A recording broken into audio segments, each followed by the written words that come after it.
So last week, we were comparing the role of the moon and the sun to humanity and God in the world. So we're going to continue. I'm just going to reiterate it a little bit and then we'll continue on. It's a very deep intellectual conversation, but I think at the end of the whole thing, we'll really come to this amazing aha moment. We're like, wow, that's our role as women. Now I understand why we have this pull and this fight in this world between men and women. So let's begin. So I just wanted to just mention, I don't know if I mentioned this last time. I got a lot of this information from this book called Circle, Arrow, Spiral, which is an amazing, amazing book. I don't know if you could see it. It's written by Miriam Cosman.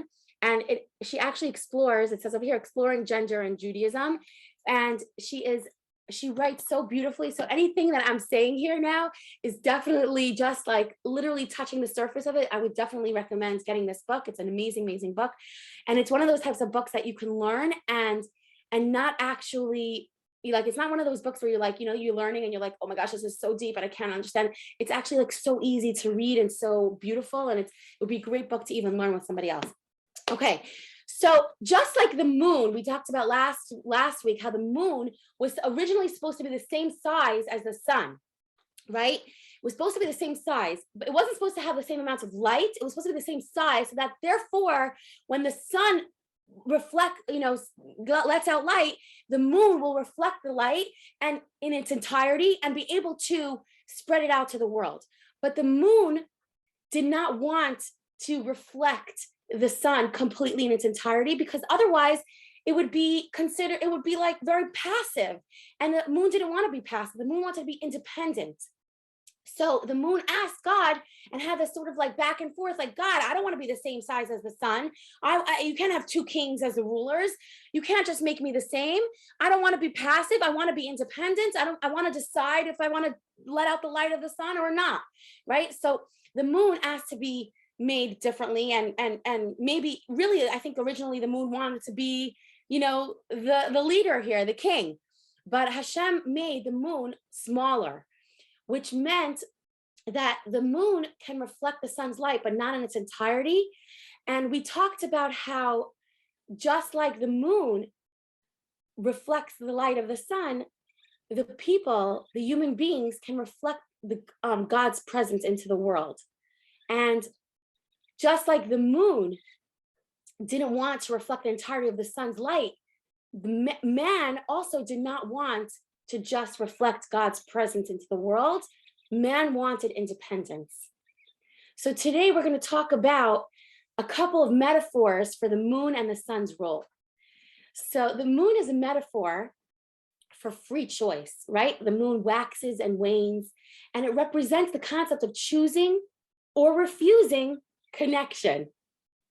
Just like the moon, the man will struggle and stumble through the darkness, through scary mixtures of good and bad, and try somehow, even under those circumstances, to find the light and reflect it through our actions here in this world. And just like the moon cannot reflect all of the sun's light, we can no longer reflect God's complete light. And even though we're given a higher level of free choice, we are going to have to learn the hard way that it's only when we choose to make ourselves small would we be able to reflect God's will and light into this world. This is what we talked about last time, that we have to make ourselves small in order to be able to reflect God's will and light into the world. And then ultimately, we can become big and achieve equality that we long for. And even though we have to be in the darkness and stumble through and find the lights, there is still a victory in this rebellion that we have with God. I don't want to be the light. I don't want to be complete light. I want to decide. I want to tell you when. Because in this new relationship that we have with God, it's not based on the power of hierarchy. You're greater than me. I'm greater than you. I'm lower than you. Like the sun represents. The sun is higher than the moon. But the moon represents intimacy and vulnerability. And that's the human's representation in this world. We represent intimacy and vulnerability in this world. Hi, Stacy, welcome. So instead of being an asymmetrical power over relationship where the sun is overwhelming the moon, we are becoming a symmetrical, interactive relationship where the sun and the moon are partners and they both bring light into the world.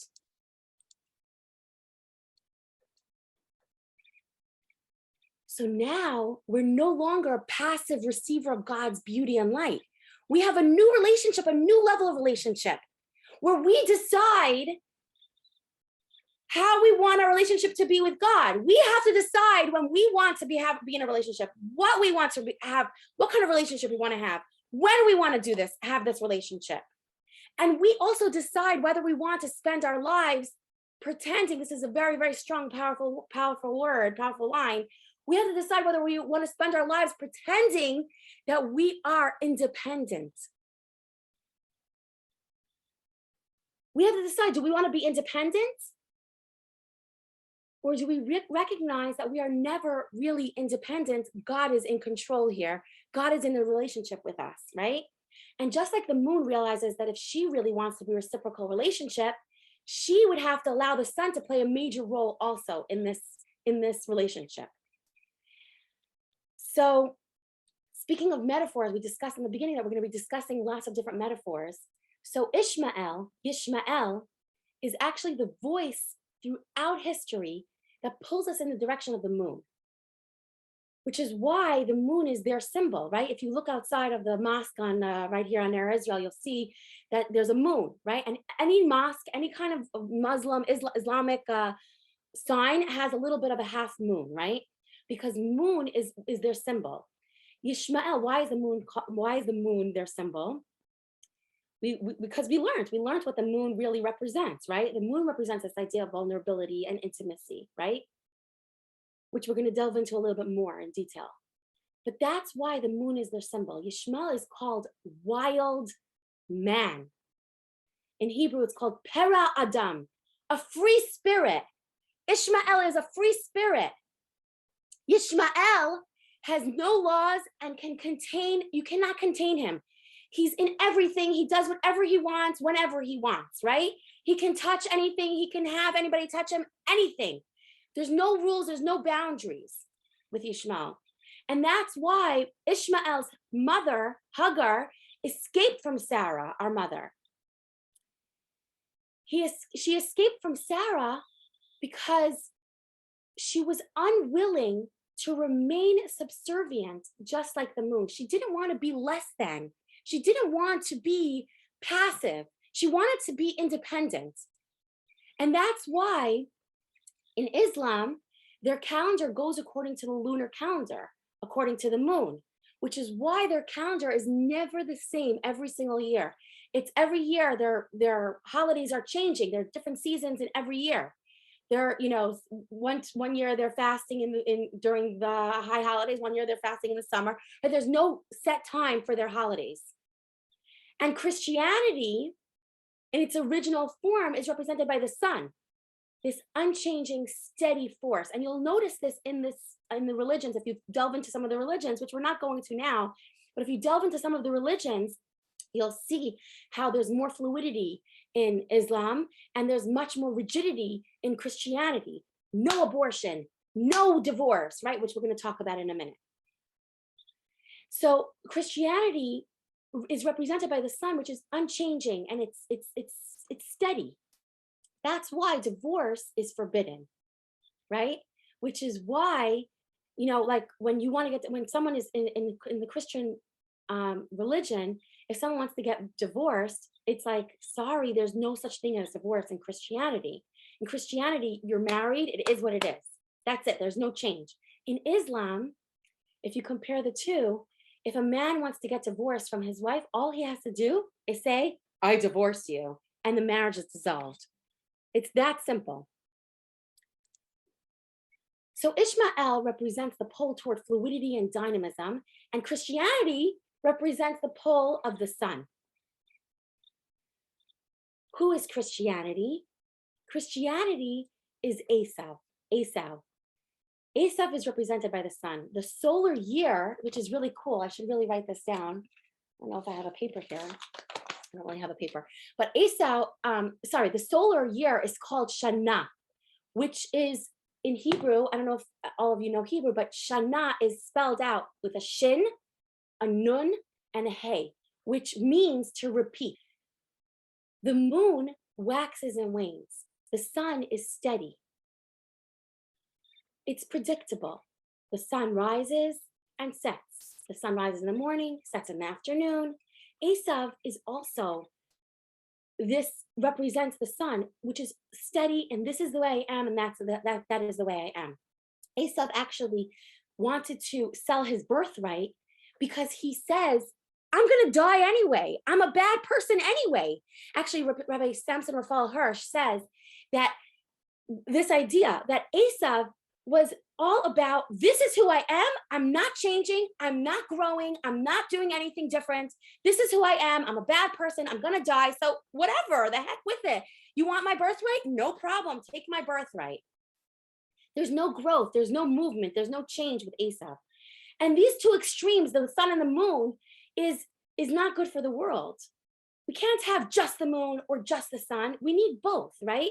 If we just have the sun and the sun rules over the world, which means with our metaphor that God rules over the world, and there's nothing left for man to do. Man becomes like a little speck of dust on this earth. We become passive, like the moon, right? And then there is only, and then if there's only the moon, man has free choice.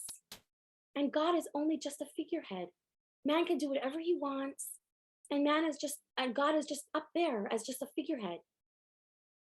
So one of the religions takes out man out of the picture, and one of them takes God out of the picture. We need both. We need to reach the truth. How do we reach the truth?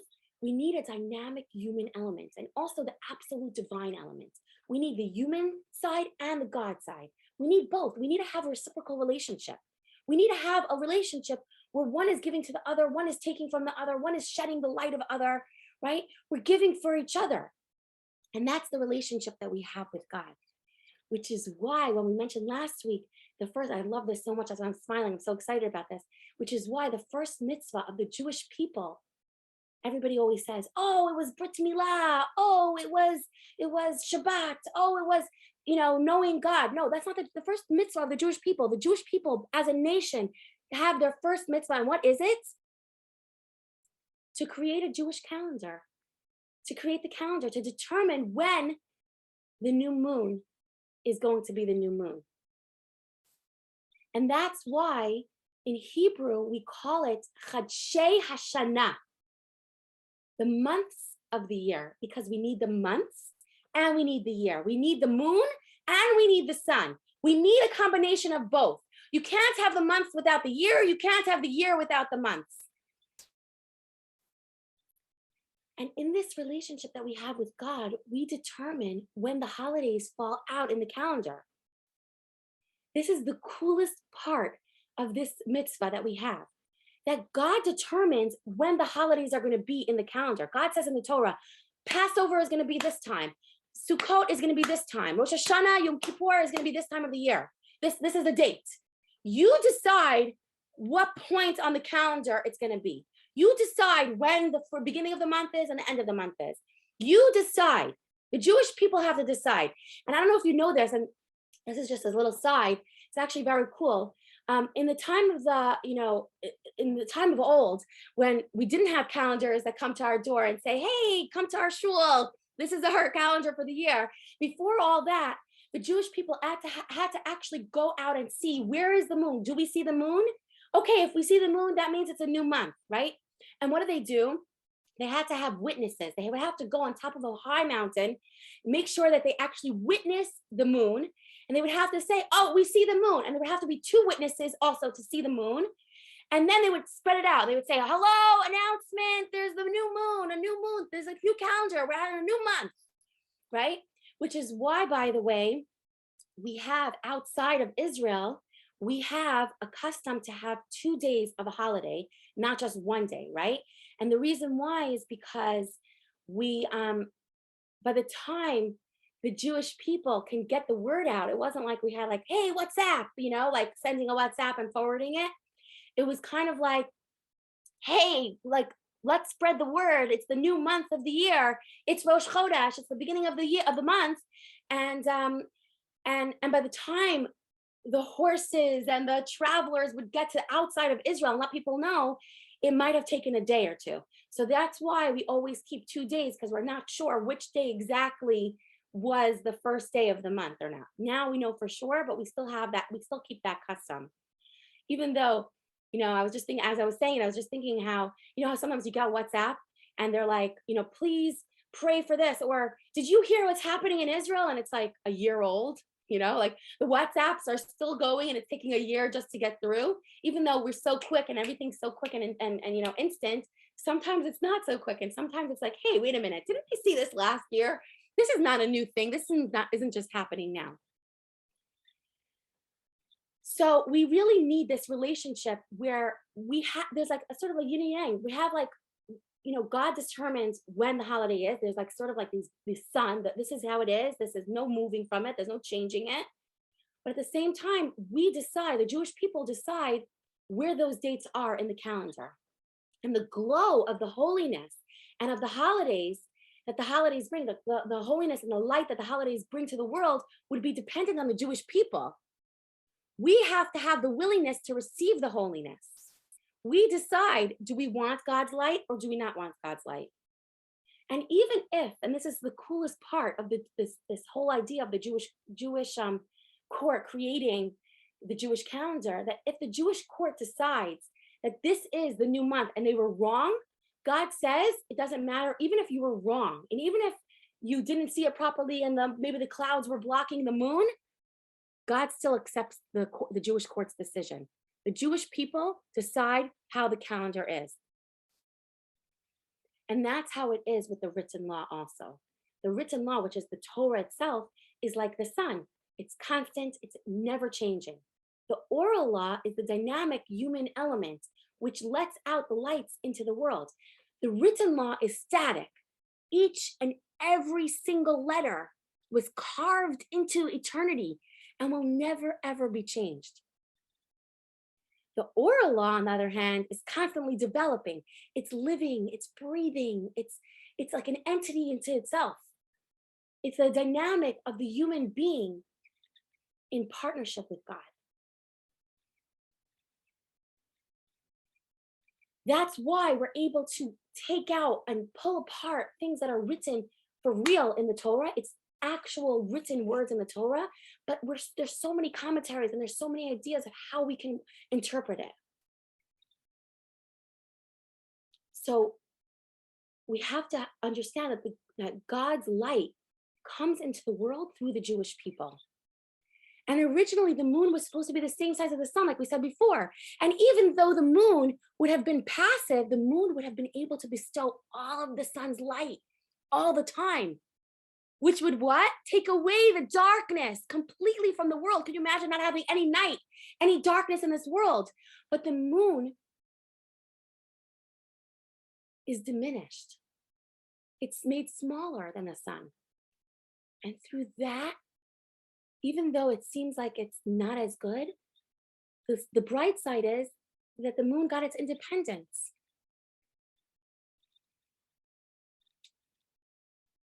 And the moon waxes and wanes.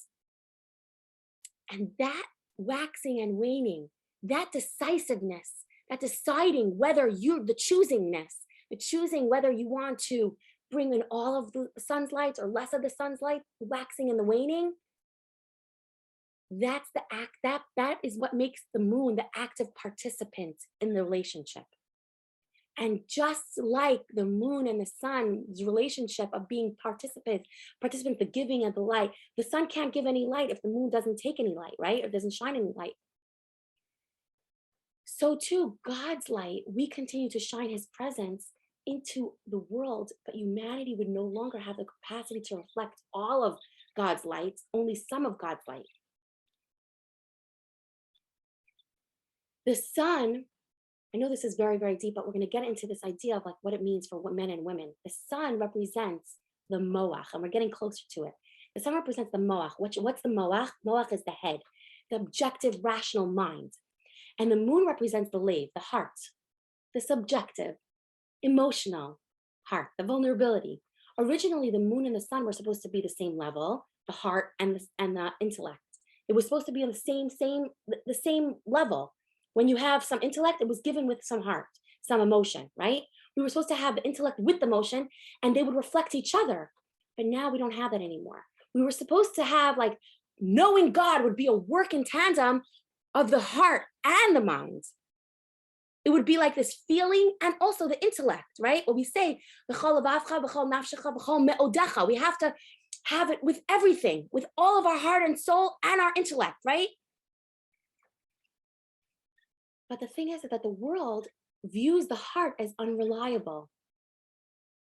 We prefer cold, hard facts. We worship science, right? Especially in this day and age, everybody's like, what does the science say about COVID? What does the science say about what we're supposed to be doing in this world? Because it's so hard to quantify what the emotions are. Like, how do you say this scientifically is what our emotions are feeling? How do you say, the children are suffering at home alone in quarantine? So right now we're worshiping science, but emotions are hard to quantify. It's really deep inside, and we become suspicious that the heart does not reflect reality. But really, we need both. We need the mind and we need the heart. The heart can't exist without the mind can't exist without the heart. You can't, like, tell yourself, I love this man. It's supposed to be like that. You need to have a heart also with it. You can intellectually know that this man is right for you, but you have to also feel it. You have to also have the emotions there. We need both. We need the sun and the moon. We need the constant and we need the fluidity. We need the heart, we need the mind, right? And the silver lining is that the moon is in the darkness of a diminishment, discovers the secret of renewal, the yearning, the desire to come close again. So what does this have to do with women and men? And I'm gonna talk about it very, very quickly because I know that we're running out of time. That women, like the moon, is the receiver. The woman was supposed to be kenegdo. The man was supposed to be like the azer, right? The helper. Was supposed to be against the man. This reflected in the physical reality. She would receive his seed, which is symbolic of potential. And then she would birth the actualization of the potential into the world in the form of a child. So he gives the seed, she receives the seed, and this actualization of a birth of a child only happens through the woman. And we're going to end off over here because there's so much depth that has to go into it.